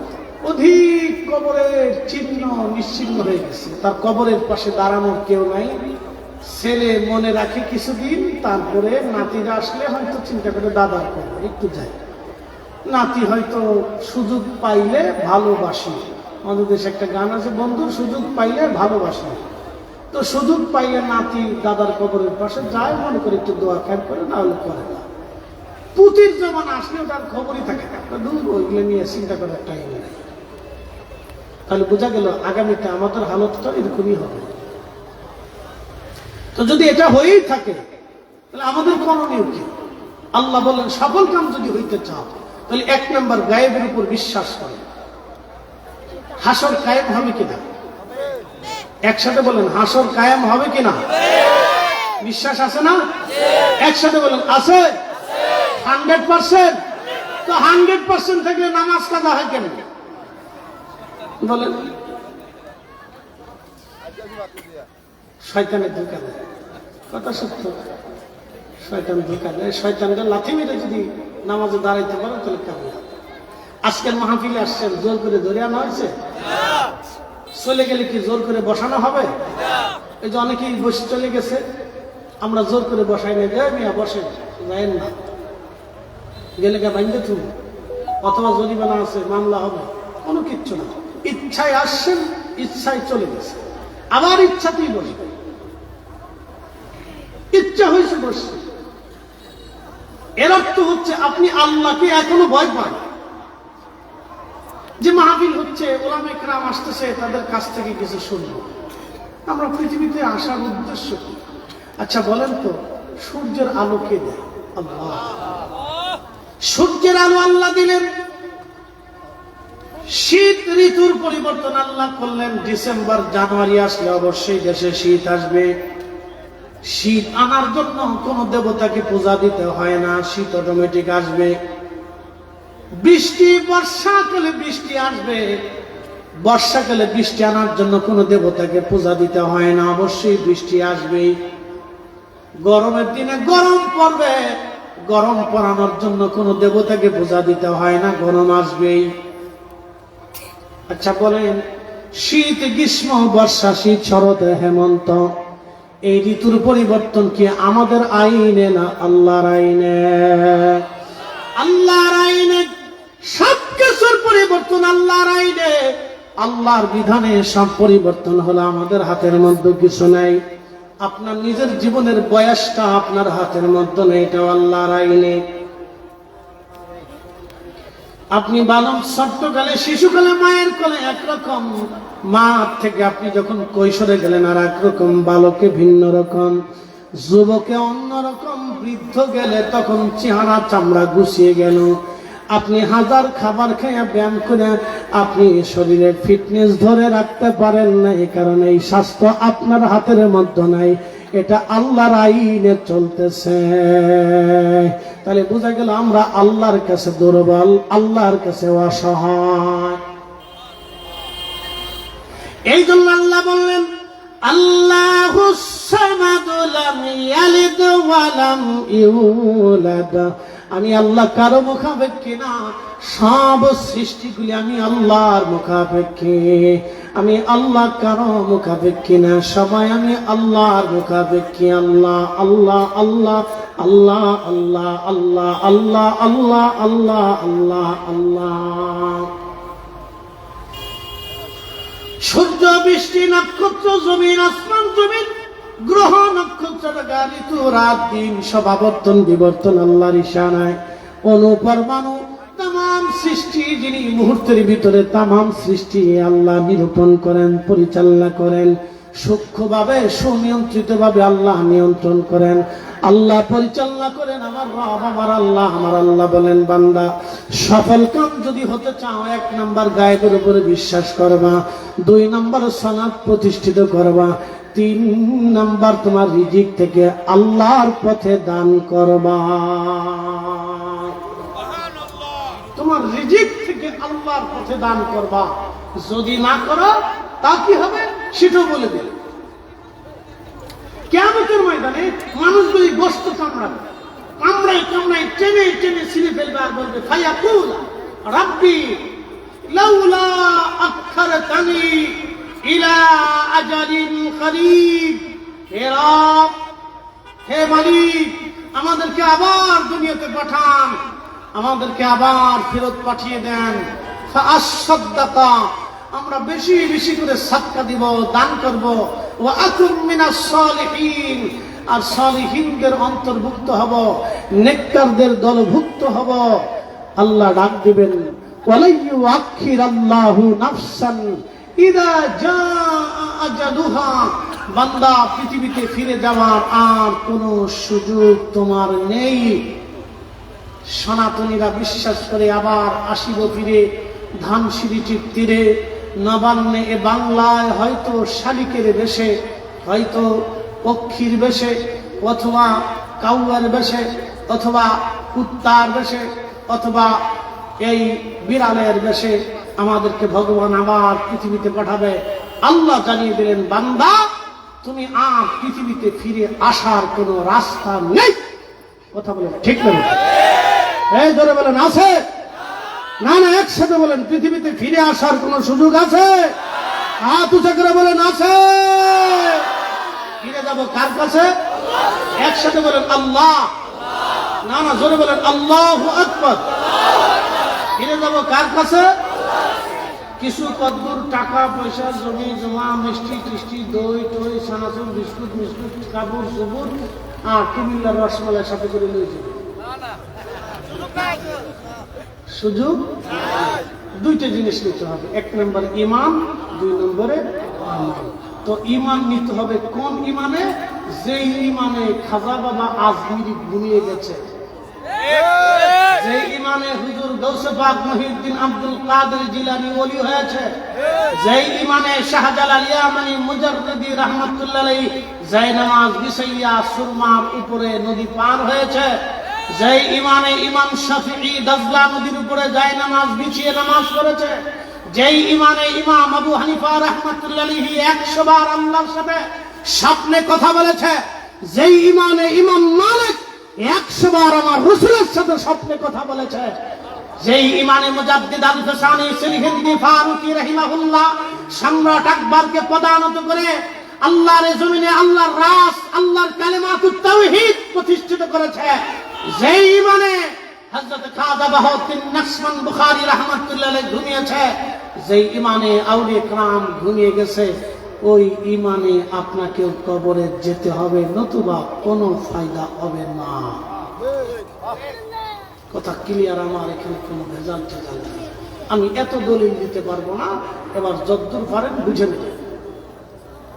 এই ইমানে আপনাকে যেতে হবে, সুজা না। আমি ফেসাই গুসাই মাতি নেই, যাহা বলছি ডাইরেক্ট বলছি। এই ইমানে আপনাকে ঘুমাইতে হবে, যেই ইমানের 4 মাযহাবের 4 ইমাম, 4 তরিকার 4 ইমামরা ঘুমিয়ে আল্লাহর পেয়ারা হয়ে গেছেন। তারা সাহাবায়ে কেরামের পথে, তারা তাবিঈন, তাবিঈন, আল্লাহ রাসূলের মতে, আল্লাহর সিদ্ধান্তের পথে তারা আল্লাহর ওলি হয়েছেন। একটা কথা মনে রাখবেন, কোন বেদাআতি ভণ্ডকে আল্লাহ ওলি বানায় না, কোন নাপাকি সারাবি হারামি খারাবি দুনিয়া পূজারীকে আল্লাহ ওলি বানায় না। আল্লাহ তার ওলি বানায়, আল্লাহ বেছে করছে। আল্লাহ পাককে কবুল করে, আল্লাহ পাককে কবুল করে, রাসূল পাক নবী পাককে কবুল করে, নবী পাক ছাড়া কবুল করে না। অতএব বদ আকীদা, বদ বিশ্বাস, বদ মাযহাব আল্লাহ রাসূলকে কখনোই কবুল করে না। এই জন্য কোনো বেদাতীকে রাসূল কবুল করে না, কোন বদ আকীদাধারীকে আল্লাহ নবী পছন্দ করে না। সুতরাং ওই আকীদায় আপনাকে ঘুমাইতে হবে। আল্লাহ আমাদেরকে সেই পথে চালান যে পথে তার প্রিয়জন গেছেন চলি। চালাও সে পথে যে পথে তোমার প্রিয়জন গেছেন চলি। ইহদিনাস সিরাতাল মুস্তাকিম সিরাতাল লাযীনা আন'আমতা আলাইহিম। চালাও সে পথে যে পথে তোমার প্রিয়জন গেছেন চলি। আল্লাহ কবুল করুক, বলে না আমিন। প্রিয় উপস্থিতি, আমার সফল কাম হওয়ার জন্য 3 নম্বর ধাপ হচ্ছে আল্লাহর পথে নিজের মালকে ব্যয় করা। আল্লাহ কবুল করুক, বলে না আমিন। যদি না করেন তো কিয়ামতের ময়দানে গোশত চামড়াগুলি কামড়ে কাটে টেনে টেনে ছিঁড়ে ফেলবে আর বলে ফায়াকুল রাব্বি, আমার রব লাউলা আখখারতানি ইলা আজালিন করিব, আমাদেরকে আবার পৃথিবীতে পাঠান। আল্লাহ বন্ধু আমার, আমরা আল্লাহর কাছে চলে যাব। আমাদের আগে কত বক্তা ছিল, তারা চলে গেছে। আজকের মুহতারাম সম্মানিত সভাপতি উস্তাদুল আসাতি, যে অনেক আলেমের উস্তাদ, আমার প্রিয় মুহতারাম আল্লামা মুফতি আবু নাসির জিহাদি সাহেব মাদ্দাজিল্লাহুল আলী হুজুর, তিনি আজকের মুহতারাম সম্মানিত সভাপতি। আমরা অত্যন্ত, আমি ব্যক্তিগতভাবে হুজুরকে যথেষ্ট পরিমাণে শ্রদ্ধা করেন। প্রিয় উপস্থিতি আমার, উনি অনেক আলেমদের উস্তাদ, আহলে সুন্নাত ওয়াল জামাতের এক উজ্জ্বল নক্ষত্র। আপনারা যদিও আপনাদের এলাকার সন্তান হিসেবে, হয়তো এলাকার ছেলে হিসেবে তেমনটা মূল্যায়ন নাও করতে পারেন, যে হুজুর তো আমাদের এলাকার লোক। কেন আমি দেশে গেলে ছোটকালে যাদের সাথে বেড়াইছিলাম, তারা কিরে মুফতি কেমন আছস, মানে ওর কাছে আমার কোনো মুফতির ভ্যালুই নাই। একসাথে বড়ি চুরি করছি, একসাথে খেলাধুলা করছি, হেতার কাছে কি আর আমি দাম পাবো? এটা দেখলো কিরে ভালো আছো তুমি, মানে হের কাছে আমার কোনো দাম নাই। একসাথে খেলাধুলা করছি, বুঝছেন না? তো ঠিক আছে, ওইরকমই। আর আমার ক্লাসমেট এখনো দেখলে দোস্ত কেমন আছিস, তুই সেই আঞ্চলিক ভাষা আছিস কেমন, তো তার কাছে তো আমি দোস্তই, আমি যত বড়ই হই আমি তো দোস্তই। এলাকার ছেলে হিসেবে হয়তো আপনারা তেমন নাও করতে পারেন, কিন্তু হুজুরের তো সম্মান সারা বাংলাদেশে, উনি এক উজ্জ্বল লক্ষ্য। উনি যায় যদি কোথাও দাঁড়া, তো বাংলাদেশের সুন্নি আলেমদের ভিতরে এমন কেউ না যে ওনারা শ্রদ্ধা না করে, না ডরাবে, যে হুজুরের সামনে কথা বলতে হলে খুব হিসাব করে বলতে হবে। একসাথে বলবেন আল্লাহু আকবার। না না হয় না, আরো জোরে বলেন আল্লাহু আকবার। দেখো আমি আর কথা বাড়াবো না, আমার কথা শেষ, কথা শেষ। আমি বিদায় নেব, কিন্তু বিদায় নেওয়ার আগে আপনাদের কাছে দুইটা জিনিস, একটা জিনিস চাবো, বেশি চাই না। আমি আমার আইনে চাবো না, আল্লাহর আইনে চাবো। আমি মারাসাকনাহুম ইনফিকুন, আপনার রিজিক থেকে একটা অংশ এই মাদ্রাসার জন্য বরাদ্দ। মুরব্বি এটা কইলো তো জানা, হ্যাঁ উঠে না বসেন বসেন। আমার ফয়েজ এসব বইলেও কি বিপদে করছে, মানুষ কত খারাপ চিন্তা করেন, এই শব্দটা নিয়ে কুত্তার পিছিয়ে লাগাই দিচ্ছে টিকটকে। কত দুষ্ট মানুষ, কত নিকৃষ্ট চিন্তা করে। একজন লোক একজন আলেম তো বলে ফেলছে, এটা কি খারাপ তো শব্দ না, এটা ভালো একটা শব্দ, এটাই নিয়ে লাগাই দিচ্ছে কুত্তার পিছনে। তো যাই হোক, তো খুব মনোযোগ দিয়ে আমি আপনাদের কাছে তো আমার আইনে চাবো না, আল্লাহর আইনে। মিম্মা রাযাকনাহুম ইনফিকুন, আপনার রিজিক থেকে আল্লাহ পথে ব্যয় করেন। প্রিয় ভাই আমার, বাবাজি আমার, এই দুনিয়াতে সবকিছু রেখে চলে যেতে হবে। আমাদের আগে বহুজন চলে গেছে, অনেক মানুষ এই জমিন রেখে চলে গেছে। এই জমিনে কত জনের নাম পরিবর্তন হয়েছে, আয় আফসোস। যে জমিনে বসে আছেন এই জমিন কত জনের নাম পরিবর্তন হয়েছে, হাজার হাজার বছরে, তার হিসাব নেই। কথা ঠিক আছে না? কত জনের নাম পরিবর্তন হয়েছে এই জমিন, হাজার হাজার বছরে, হিসাব নেই। জমিনের জায়গা জমিন ঠিকই আছে, কিন্তু মালিক নেই। তা আমরাও চলে যাবো একদিন, আমরা একদিন চলে যাব প্রিয় ভাই, একদিন আমরাও চলে যাব। মালিক নাই, মালিক শেষ হয়ে গেছে। কে আছেন মাদ্রাসার জন্য বলবেন হুজুর 50,000 টাকা দেব?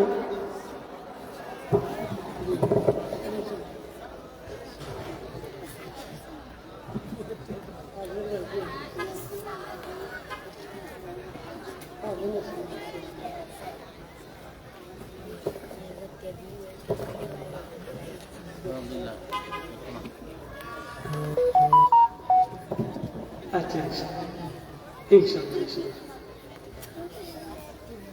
আচ্ছা আমি কি লিখবো? তুমি লেখো, তুমি লিখতে লেখো, তুমি ভাবতে দেন, খাতায় নাম লেখো। কে আছেন বলবেন হুজুর 50,000 দেব?